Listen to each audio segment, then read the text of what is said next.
Have you ever tried to find the right name for your product or your new business? You know what I'm talking, too damn difficult. And when you ask others, their opinion make it even worse. Today, I want to share with you one of the best books that can help you. Yeah, Hello, My Name is Awesome by Alexandra Watkins. Her name maybe you have heard or maybe you have watched, her she's invited in many shows and many programs to explain about how we can find the right name for our new product or our new business or even our domain name. So bear with me. Let's today learn a lot about finding the right name for your new product, service, or your new business.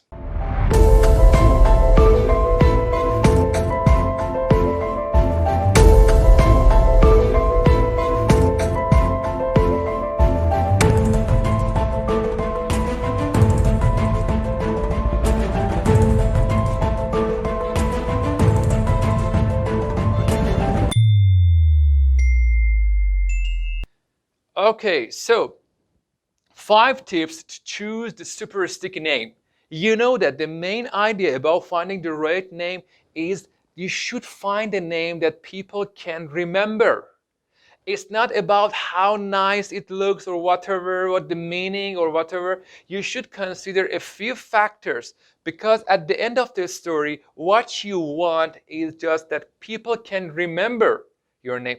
Every day we can hear a lot of brands and names, but it's so difficult. The competition is so high that you should find a name that people can remember that. So these are 5 tips that can help you to improve. Okay, the first one, suggestive. When we say suggestive, that means it says something about your product, your brand. For example, Amazon. Amazon is the longest river in the world. So Bezos was thinking about this, that he wanted to have the biggest retailer company in the world. So from that time, he got this idea. So the meaning that it refers enormous operation of this company. Yeah. So the first thing is suggestive. It suggests something about your product or brand or your business. The second one, meaningful. When you find, I've heard this a lot even, that when we talk to people that they want to choose a name, they're trying to find a bizarre or strange name and they think it's so cool, but you are not there to explain the meaning of your brand's name or your company's name. People just hear it. You cannot go, yeah, that means blah blah blah blah. Yeah, you are not there. Okay, so the second thing, meaningful. It shouldn't be something without meaning. The third one, imagery. I think you remember from your childhood or maybe the time that you went to high school that there are some people that their names are even right now you can remember. For example, Chopper. It associates with something that is not possible to forget them easily. So these associations helps us to remember them. And we can have a picture of that in our mind. The fourth one, legs. Some names have legs. What does it mean? You can find a theme, okay, and with this theme, you can provide a word play.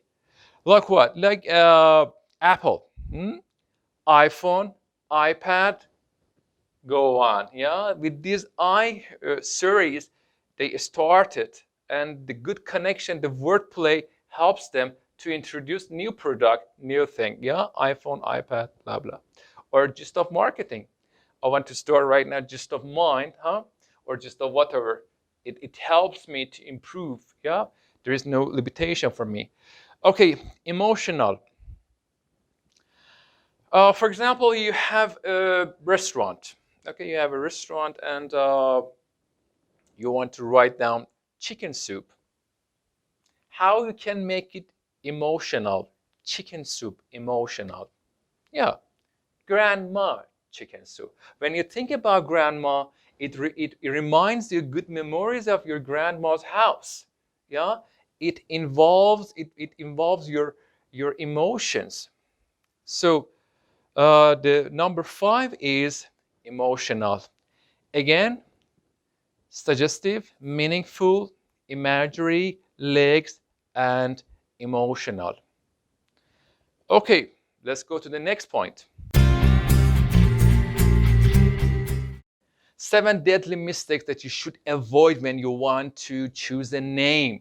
The first one, spelling.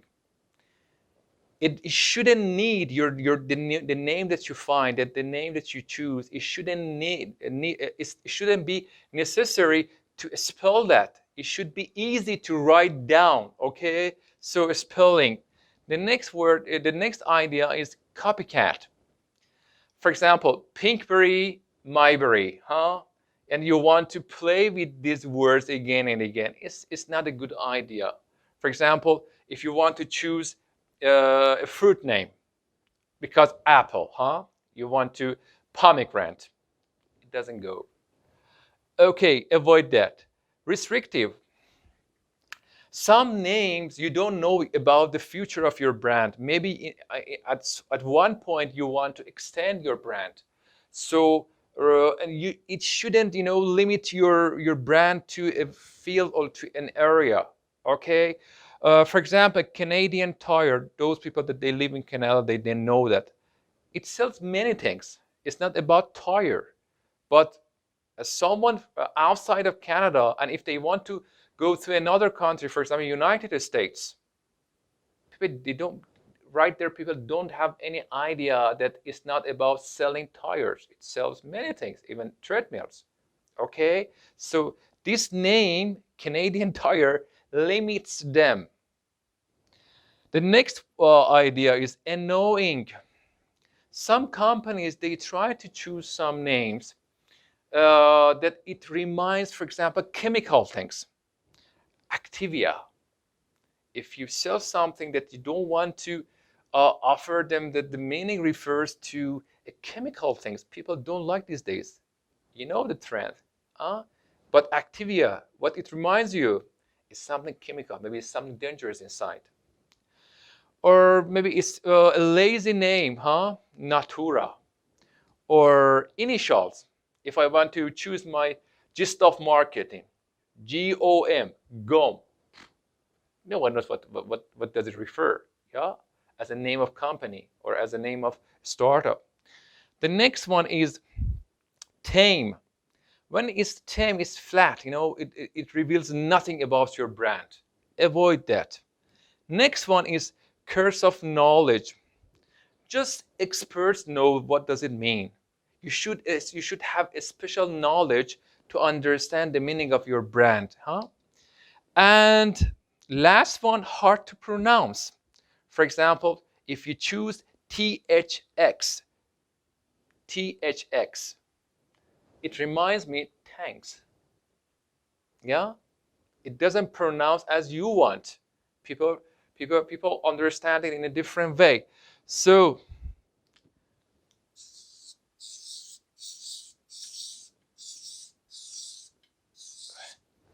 scratch, if you don't forget it, because it helps you to remember. Yeah, a scratch. Avoid scratch.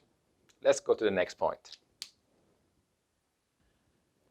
I talked about domain. When you want to choose a name for your domain, is 3 strategies that it can help you to find the right domain name for $9.95. Okay, the first one, add another word or 2. It shouldn't be just one word. You can add another word or even 2 words. Even it make it funny or more sticky. At the end of the story, you want to find a name that is sticky, okay? It shouldn't be just prestigious, to satisfy my ego. It should just stick. Okay, for example, candles. If you produce candle, imagine it. I produce candles, and I want to have a domain, for example, fireworks. Okay, I want to have this domain. If it's not possible fireworks, I can go for fireworks candle. another word, add another word at the end of that, huh? Or even I can add something at the front of the name, huh? Like verbs, for example, buy, drive, enjoy fireworks. Why not? And the second point is use a creative phrase. Phrases are even easier, more easier than when you want to remember them than just one word. Phrases, because it contains meaning. It's easier. For example, get me to rehab. Get me to rehab. Who can really forget this thing? Instead of just one word, because it has an idea, it associates, or it makes people smile even, huh? Get me to rehab. Or for example, fireworks. Do you remember the candles company? You can say fireworks in the bed. Who can forget that? Fireworks in the bed. Just a phrase, but it's a good domain name. Third one, get a knit or bis extension. I think it doesn't need really explanation. It doesn't need to just, you consider just .com as a startup exactly. You can go for cheaper ones or the other ones. No problem. People don't judge you because you choose, for example, net. Okay, thank you so much.